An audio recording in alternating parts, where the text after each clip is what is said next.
Chapter 2 of One Commonplace Day by Pansy. This recording is in the public domain. Miss Wainwright's Muddle. Peter stayed his wheelbarrow, and gazed at his mistress in astonishment.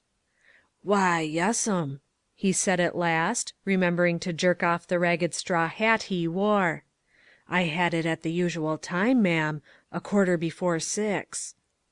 His mistress could not keep back a little laugh over the astonishment in his face, but she pursued her investigation. "Well, Peter, what did you have?"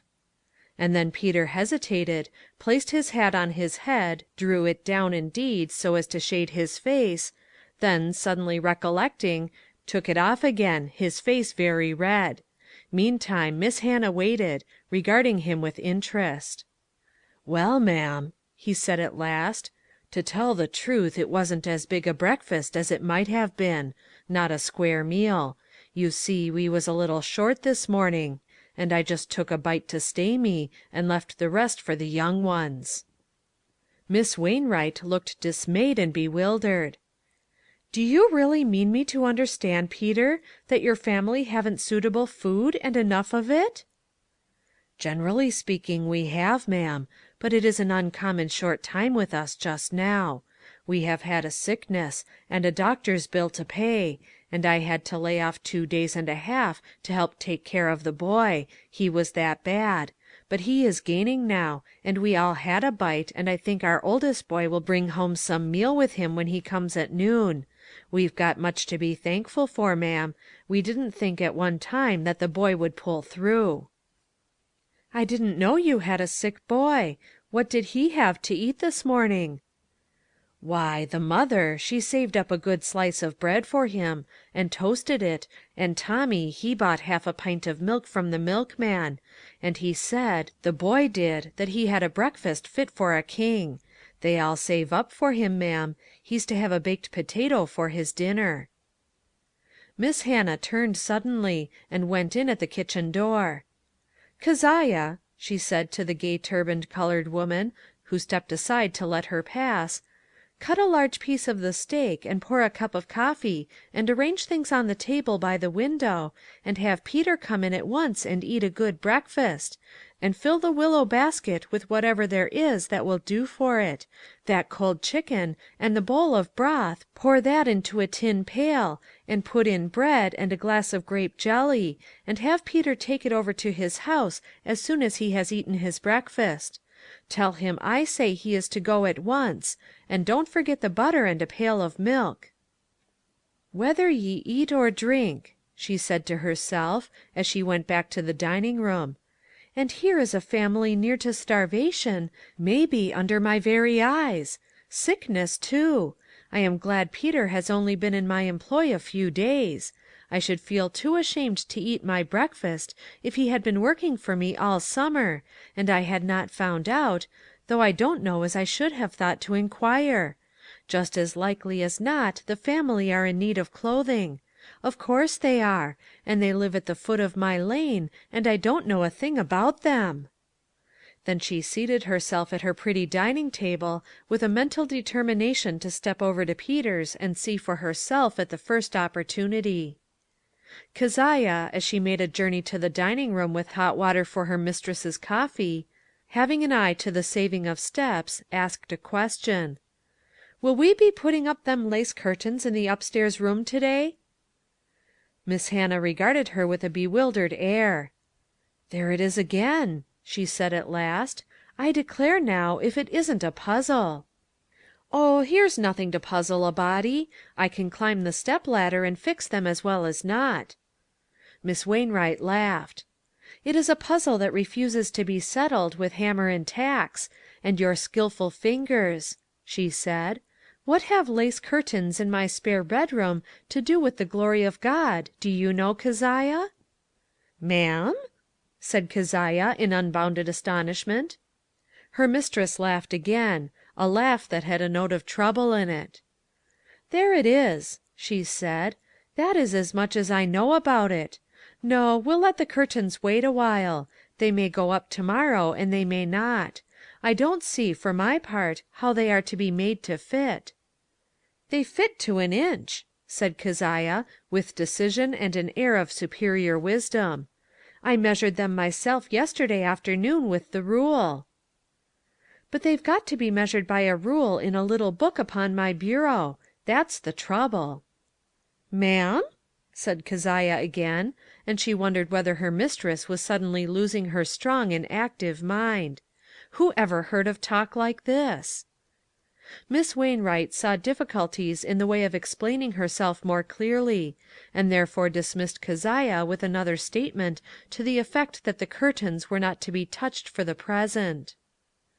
Her breakfast concluded, she still revolved in her mind the problem of life which had been sprung upon her that morning out of her little volume of Daily Food. Stepping to the front door, she set it open, and then wandered down to the front gate, stopping here and there to train a stray bush or pick a bright flower. She reached the gate just in time to receive a greeting from one of her favorites, a young fellow who thought he was studying law in an office down town. He stopped, his handsome eyes lighting with pleasure at sight of her, and held out his hand over the gate. "Good morning, auntie. How does life use you this morning?" "Better than I use it. Things are in a muddle." "No, you don't say that you are muddled? That alarms me. I always have satisfaction in thinking of the straightforwardness with which you take up life. What has happened?" Miss Wainwright looked with a dissatisfied air at the cigar which he had removed from his mouth. "So you smoke," she said. "I didn't know it. Have the goodness to stand the other side of the breeze, will you? I like to keep control of my own throat, and I don't choose to choke it up with tobacco." "I beg your pardon, auntie. I did not know that the odor of cigars was so disagreeable to you, or I would not have presumed to stop at your gate with one in my hand." And he tossed the offender into the road. "I don't think I ever heard you mention the matter before." "There is no use in talking about smoky chimneys all the time. If they will smoke, about all you can do is to keep away from them, if you haven't the power to right them. I know that men smoke, some of them, and I suppose they will continue to do so, for all me. But as for liking it, I can give you a bit of news, young man, if you want it. No woman likes to have tobacco burned up, or puffed at her." "I beg your pardon," the young man said again. "I did not notice that the wind was in your direction. You mustn't be too hard on me, though. I never smoke in the presence of ladies, nor in rooms which ladies frequent. I would not even smoke in your kitchen." "No, I guess you wouldn't!" This with a positive setting of Miss Wainwright's firm mouth, and a decided shake of her head. "I keep control of my own house, you know, and smoky chimneys there are what I don't stand. Neither the self-made kind, nor the imported ones. Not but what I am willing to own that you are, probably, too much of a gentleman to try it. Some aren't, though. They haven't had all your advantages in life. That Job Perkins, who cleaned out my cellar last week, came puffing into my kitchen with a nasty pipe in his mouth, that smelled like a worn-out furnace. 'Bless me,' I said to him, 'there isn't a flue in my house that will work with that kind of smoke. You'll just have to go and puff it outside. Mother Nature has got to stand being poisoned, I suppose, but I won't.' He went away muttering that the quality who could afford high-priced cigars were allowed to smoke where they wanted to, without an everlasting fuss being made about it. He was mistaken so far as that was concerned. But I suppose you belong to the quality he spoke of, and smoke the high-priced cigars." The handsome young fellow laughed pleasantly. "That's just the point," he said gayly. "I do smoke first-class cigars always. I will not use any others. And as for a pipe, I dislike it as much as you can. What connection there is between good cigars and Job Perkins's ill-smelling pipe is more than I can imagine." "I know it. Job Perkins is a brother of yours, to be sure, according to the Bible, but then he's a miserable sort of a poor relation, who, as he says, cannot afford good cigars; and it ought to be nothing to him what you elegant gentlemen do. I don't suppose, if the truth were known, that Job ought to afford even his nasty pipe. But the idea of you Quality setting a good example for him to follow is absurd, of course. He ought to have brains enough to know that he doesn't belong to the same world with your set." "Auntie, what makes you so peppery this morning? I believe Jack Frost has nipped you. Did you know there was almost a frost last night? Please tell me what has occurred to put you in ill humor with the world in general, and your worthless pupil in particular." "I'm not in ill humor with the world. I haven't thought of the world this morning. My puzzle has to do with those who have come out from the world, and are separate, or who say they are. I'm one of them, and you're another. You fit right into the muddle, Charlie. For instance, now, what has that cigar smoke that you make a bellows of your mouth to puff out, to do with the glory of God?" "What?" said the startled gentleman. "Oh, yes, you may well be astonished. But the fact is, if you have a right to puff it, it ought to fit the pattern. Whether you eat or drink, that's the rule. Though, to be sure, smoking is neither eating nor drinking. What is it, anyway? Where can you classify it, intellectual, mental, or moral? However, it is included, because you remember the next word, I suppose. Whatsoever ye do. It would be rather difficult to slip away from that. Now, what I want to know is, how do you work in the smoking for the glory of God?" "Upon my word, auntie, I fail to see what you are driving at. So far as I know, smoking has never been extolled as one of the Christian virtues. I don't pretend that it is necessary to a full Christian development." "I am not talking about Christian development, nor Christian virtues, nor any other phrase calculated to hide the plain truth. There's the rule, 'Do all to the glory of God.' Now, cigar smoke either fits in or else it doesn't. And if it does, I am asking how?" "But, Aunt Hannah, there is no end to speculation, if you try to run on that line. The very puckers in your sleeve would have to be ripped up and looked into, if you narrowed things down to such a rule. How do they fit? Come now."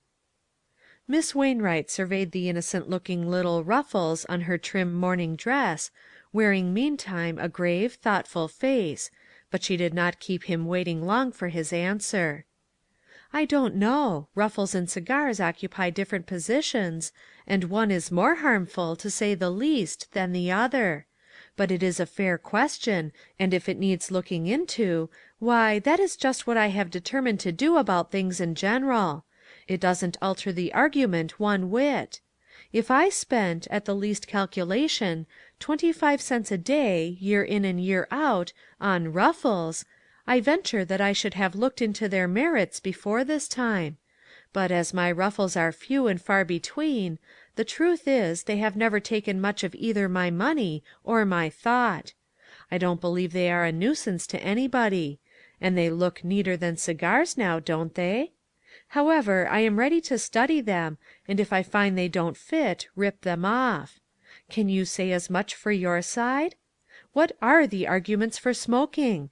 Is it necessary to your health, or does it keep you from looking odd and so exciting comment? Or do you smoke to encourage manufacture, and so help along industry? Those are some of the ideas advanced about ruffles and things, you know." The young man laughed in a half embarrassed manner. "It is something that I never took the trouble to argue about," he said. "Smoking is a luxury, I suppose. A harmless one, I think, and therefore I indulge." "Then you don't pretend to do it for the glory of God?" "Aunt Hannah, I beg your pardon for hinting it, but really that remark sounds a trifle irreverent to me." "What does, Charlie? The talking about it, or the not living up to it?" "Neither. The attempt to apply such solemn words to such trivial indulgences." "My dear boy, how can I help that? I didn't make the application. 'Whatsoever ye do' is the exact phrase. If the Bible is irreverent, I am surely not to blame for it." "But, my dear Miss Wainwright, do you seriously think that the verse is to be applied to our everyday movements, as you seem to be doing?" Miss Wainwright had wonderful, penetrating gray eyes. At this point she leveled them at the young man before her, and gave him the benefit of their depth for a full minute without speaking. Then she asked her next straightforward question. "What does it mean?" "Why, in my judgment, it refers in a general way to our living consistent Christian lives, being careful to do nothing that will bring discredit on the cause." "Why doesn't it say so, then?" "Pardon me, but that is what I think it has done. It seems to me that such an interpretation as I have given is the only reasonable one." "Is that the way in which you, with your present knowledge of language, would have written it? If you had prepared a communication for me, the object of which was to admonish me in a general way to be careful that I did nothing to bring discredit on your father's family, would you have written, 'Now, Miss Wainwright, whether you eat, or drink, or whatever you do, do all to the glory of our family'?" "Aunt Hannah, you ought to have been a lawyer. You have a very skillful way of putting a fellow in a corner." "I haven't put you in any corner. If you are there, you have yourself to thank for it. I should advise you to review your study of logic before you write a commentary on the Bible. It looks as plain to me as that 2 and 2 make 4. There is the direction from the one whom we acknowledge has a right to direct us, and our business is to fit our lives to it. Good morning, Mr. Cleveland," and Miss Wainwright's hand was held out cordially to the newcomer. He declined her invitation to enter the house, and made known his errand briefly. The popular temperance orator, who had been resting with him for a day or two, and who had expected to leave that morning, was unable to make connections at Westward, and, therefore, contrary to the reports which had been circulated, would attend the picnic, which had been gotten up to do him honor. The question was, would Miss Wainwright go? "I'm interested in that question," young Lambert said, leaning over the gate, and regarding the lady with mischievous eyes. "I am anxious to know if a picnic can be made to fit your new rule." "The rule isn't new, Charlie. It is 1800 years old. And of course you ought to be interested. If a picnic doesn't fit, we are bound, you and I, to have nothing to do with it. I am not sure whether it does or doesn't." Mr. Cleveland regarded them both with curious eyes. "May I be permitted to know what particular rule is to be fitted to this picnic?" he asked at last. Miss Wainwright's answer was prompt. "It isn't the rule that is to be fitted to the picnic, but the picnic that is to be fitted to the rule, though I guess you have solved some of my difficulties. I shouldn't wonder if that were what is the matter with people. They have been at work trying to fit the rule to their actions, instead of making their actions match the rule. Why, it is the old story, Mr. Cleveland, you are acquainted with it. 'Whatsoever ye do,' you know, 'do all to his glory.' Charlie is exercised as to whether the picnic can be made to glorify him. I don't know whether it can or not, do you?" The gleam in Mr. Cleveland's eyes would have told a close observer that he understood the language which the lady was speaking. He glanced from her to the young man, a touch of surprise in his face. Could his thoughts have been read, they would have been something like this: "Charlie Lambert troubled with such questionings! There must be more to the young fellow than I had supposed. Perhaps he is the very helper we need." End of Chapter 2